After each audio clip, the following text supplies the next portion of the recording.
ప్రపంచంలో ఎక్కువ మందిని భయపెట్టిన సినిమా ఏదంటే చాలా మంది ఎలిడేటర్ అని చెబుతారు. అసలు అంత భయపడే విషయాలు ఈ మూవీలో ఏమున్నాయో ఈ రోజు క్లియర్ గా ఎక్స్ప్లెయిన్ చేసుకుందాం. ప్లస్ మూవీలో అసలైన ట్విస్టులు ఇంకా స్టోరీకి కనెక్షన్ మొత్తం కూడా వీడియో ఎండింగ్ లోనే ఉంటుంది. సో ఎండింగ్ వరకు చూస్తే మీకు మంచి థ్రిల్ ఉంటుంది. ఇక లేట్ చేయకుండా స్టోరీలోకి వెళ్ళిపోదాం. మూవీ స్టార్టింగ్ లో మనకి ఎలైన్ ఒక ముసలావిడ డెత్ నోట్ కనబడుతుంది. ఆవిడ ఎలా చనిపోయిందో తెలియదు కానీ తన అంత్యక్రియలకి తన ఫ్యామిలీతో పాటుగా చుట్టాలు కూడా అటెండ్ అవుతారు. ఎలైన్ ఒక కూతురు ఒక కొడుకు ఉంటారు. కొడుకు ముందుగానే చనిపోవడంతో తన కూతురు యాని ఈ అంత్యక్రియలు జరుపుతుంది. ఎలైన్ కి పీటర్ అనే మనవడు, చార్లీ అనే మనవరాలు కూడా ఉంటారు. ఈ ఫ్యామిలీలో అందరూ నార్మల్ గా ఉంటారు. కానీ చార్లీ మాత్రం కొంచెం డిస్టర్బ్డ్ గా సైకోటిక్ గా కనబడుతూ ఉంటుంది. ఈ అంత్యక్రియలు మొత్తం కూడా మనకు ఒక సింబల్ చాలా స్పెషల్ గా కనబడుతూ ఉంటుంది. ఆ సింబల్ చనిపోయిన ఎలైన్ బాడీ మీద ఇంకా యాని మెడలో కూడా ఉంటుంది. ఈ అంత్యక్రియలో తన కూతురు మాట్లాడే మాటలు చాలా వింతగా ఉంటాయి. మా అమ్మ ఒక సీక్రెట్ ఉమెన్.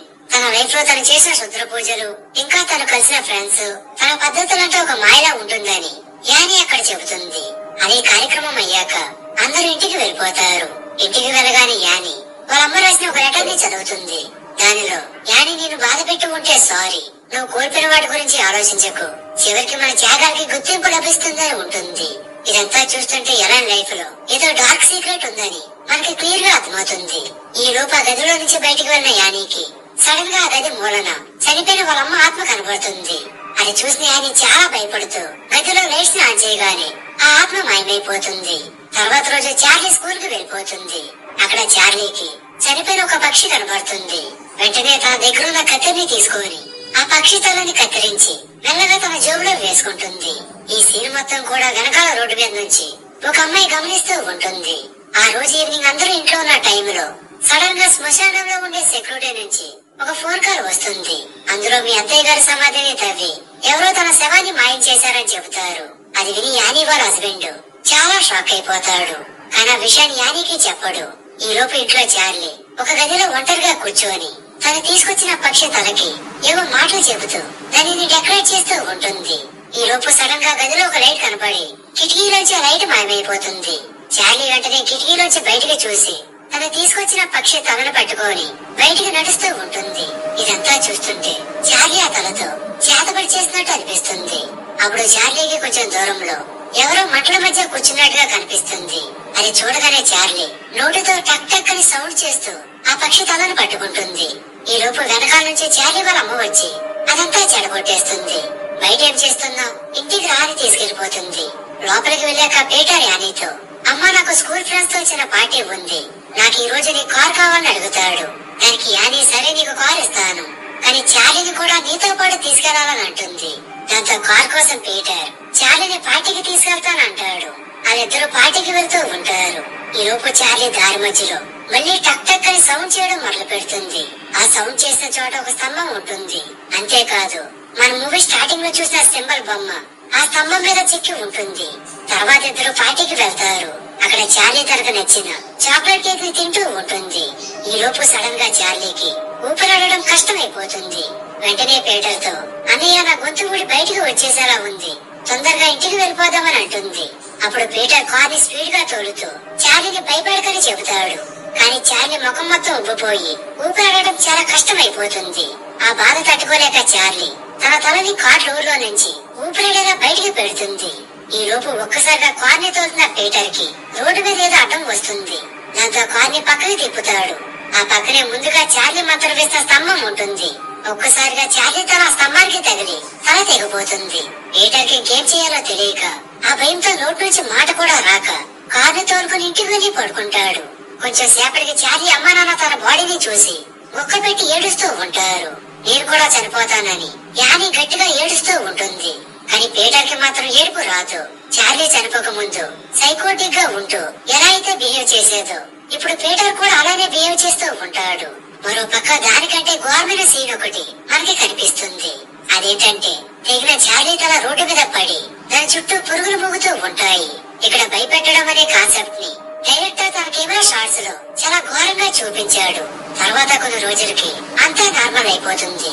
అప్పుడు యానీకి జోనా అనే ఒక మిడిల్ ఏజ్ ఉమెన్ పరిచయం అవుతుంది.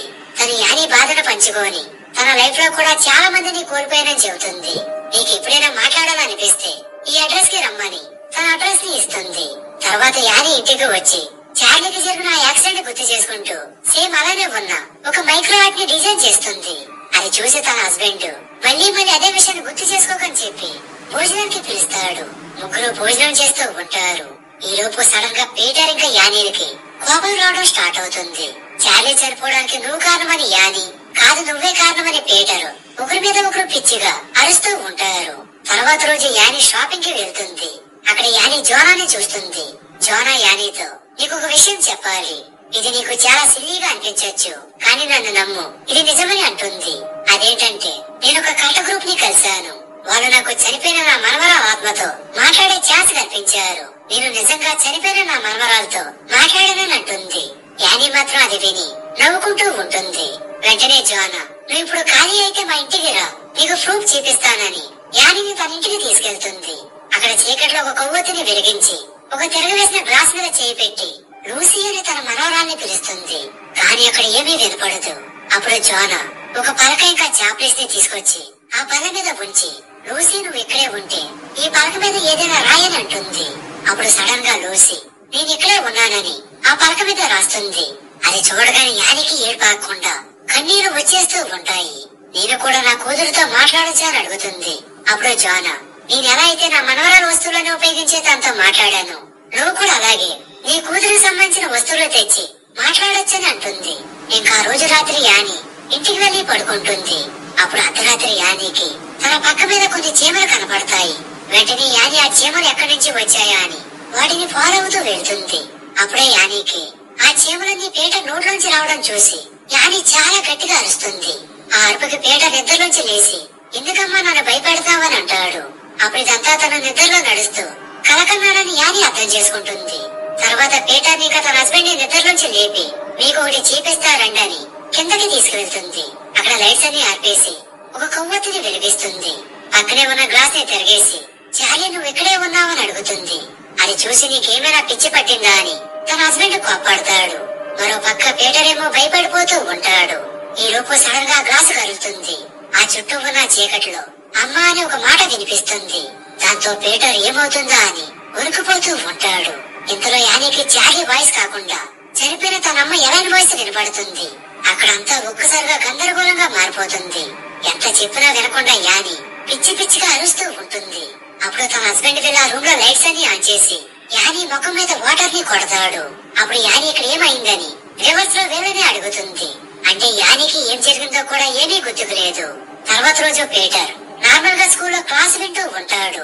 ఈ లోపు ఒక లైట్ వచ్చి పీటర్ పక్కనే ఉన్న కబోర్డ్ అద్దం మీద పడుతుంది. అదేంటా అని గమనిస్తున్న పీటర్ కి తన నీడ తనని చూసి నవ్వుతున్నట్టుగా కనిపిస్తుంది. అది చూసి ఒక్కసారిగా పీటర్ భయపడి స్కూల్ నుంచి ఇంటికి వచ్చేస్తాడు.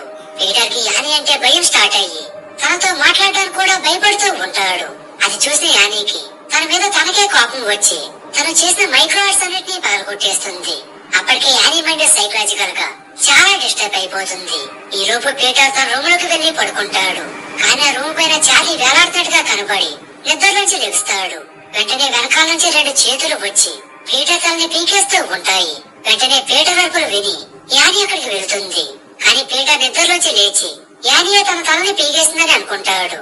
అప్పుడు అది చూసిన యానీ భయపడుకురా, నేను మీ అమ్మని, ఇక్కడ ఏం జరుగుతుందో నాకు కూడా అర్థం కావట్లేదు, కానీ దీనిని ఎవరు ఆపగలరో నాకు తెలుసు, నేను కాపాడుతానని పీటర్ ని కూల్చేస్తుంది. ఇంతలో బయటికి వెళ్లిన యానీకి చనిపోయిన తన మదర్ బుక్ లో ఒక మేల్ తలకాయ బొమ్మ వేసి కనపడుతుంది. కోపంలో యానీ ఆ బుక్ ని కాల్చేస్తుంది. ఆ బుక్ కి మంటలు అంటుకోగానే యానీ కూడా మంటలు అంటుకుంటాయి. దాంతో యానీ ఆ బుక్ కున్న మంటలు మొత్తం ఆర్పేస్తుంది. వెంటనే ఇవన్నీ చెప్పడానికి జోనా ఇంటి దగ్గరికి వెళ్తుంది. కానీ జోనా ఇంట్లో ఉండదు. అప్పుడే ఆ ఇంట్లో మనకి మరొక భయంకరమైన సీన్ కనపడుతుంది. అదేంటంటే చుట్టూ ఒక ముగ్గు వేసి మధ్యలో కొన్ని వస్తువులు ఇంకా ఎలుగు తలని పెట్టి ఒక చేతబడి కనిపిస్తుంది. దాని మధ్యలో పీటర్ ఫోటో కూడా మనకి కనబడుతుంది. అంటే ఈ చేతబడి పీటర్ కోసమే చేశారని తెలుస్తుంది. ఇంతలో యానీ ఆ ఇంటి బయట ఉన్న మ్యాట్ ని చూస్తుంది. అలాంటి మ్యాట్ లో యానీ వాళ్ళ అమ్మ వాడడం యానీకి గుర్తొచ్చి స్పీడ్ గా ఇంటికి వెళ్లి వాళ్ళ అమ్మ యూజ్ చేసిన వస్తువులన్నీ చూస్తుంది. అప్పుడే యానీకి వాళ్ళ ఫ్యామిలీ మొత్తం యూజ్ చేసే సింబల్ ఉన్న ఒక బుక్ ఒకటి కనబడుతుంది. మూవీలో అసలైన నిజాలన్నీ ఇక్కడే మనకి తెలుస్తాయి. ఆ బుక్ లో యానీకి కింగ్ పైమానానికి ఈవిల్ గార్డ్ గురించి తెలుస్తుంది. అతనికి కొన్ని ప్రత్యేకమైన పూజలు చేసి మనుషులను బలిస్తే అతను తిరిగి మళ్ళీ భూమి మీద పడతాడని, అతన్ని నమ్మే వారికి శక్తులు కూడా ప్రసాదిస్తాడని తెలుస్తుంది. అంతేకాకుండా పైమన్ ఉన్న పిక్చర్ లో అతను 3 తలలు కట్ చేసినట్టు మనకు క్లియర్ గా కనబడుతుంది. అందుకే ఈ మూవీలో మొదటి నుంచి కూడా తలకాయని చాలా హైలైట్ గా చూపించారు. కానీ పైమన్ పుట్టాలంటే అతనికి ఖచ్చితంగా ఒక మగబాడి కావాలి. నిజానికి యానీ వాళ్ళమ్మ ఈ పైమన్ నమ్మే గ్రూప్ సభ్యులందరికీ నాయకురాలు. ఈ గ్రూప్ సభ్యులంతా కూడా ఈ పైమన్ సింబల్ ని వేసుకుంటారు. జోనా కూడా ఈ గ్రూప్ లో ఒక మెంబర్. జోనా కావాలని యానీకి దగ్గరయ్యి తన మైండ్ ని సైకోటిక్ గా మార్చేసింది. ఇదంతా తెలిసిన యానీ ఏం చేయాలో తెలియక భయపడుతూ ఉంటుంది. అప్పుడే యానీకి తన ఇంటి మిద్దె మీద ఏవో సౌండ్స్ వినిపిస్తాయి. అక్కడికి వెళ్లి చూసేసరికి శ్మశానంలో మాయమైన తన అమ్మ శవం కనిపిస్తుంది. ఈ లోపు యానీ వాళ్ళ హస్బెండ్ ఇంటికి వస్తాడు. యానీ జరిగింది మొత్తం తన హస్బెండ్ కి చెప్పి ఆ బుక్ ని చూపిస్తుంది. కానీ జానీ అవేమీ నమ్మడు. దాంతో కోపంలో యానీ ఆ బుక్ ని కాల్చేస్తుంది. ఆ బుక్ కాల్పోగానే దాంతో పాటుగా యానీ కళ్ళ ముందే తన హస్బెండ్ కూడా కాలి చనిపోతాడు. తర్వాత ఇంటికి వచ్చిన పీటర్ కి తన ఫాదర్ శవం కాల్పే కనిపిస్తుంది. కానీ ఇంటికి ఉన్న చీకట్లో పీటర్ నానాత్మ నవ్వుతూ ఉంటుంది. అది చూసి పీటర్ పరిగెడుతూ ఇంటిపైకి వెళ్లి చూస్తాడు. అక్కడ పీటర్ వాళ్ళమ్మ యానీ ఇంటి కప్పుకి వేలాడుతూ ఒక తీగతో తన పేగను కట్ చేసేసుకుంటుంది.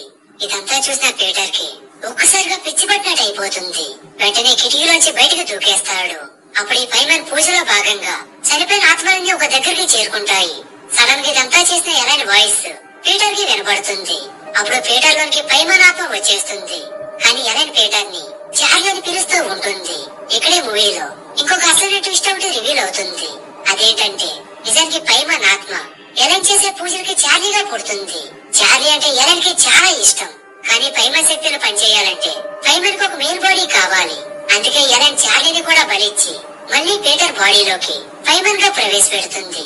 తర్వాత నరకానికి రాజైన పైమన్ ని చూస్తూ నిన్ను నమ్మిన వారిని ముందుకు నడిపిస్తూ ఈ లోకాన్ని పాలించని ఎలైన్ అంటుంది. అందరూ పైమన్ కాలు మీద పడతారు. అలా ఈ మూవీ ఎండ్ అవుతుంది.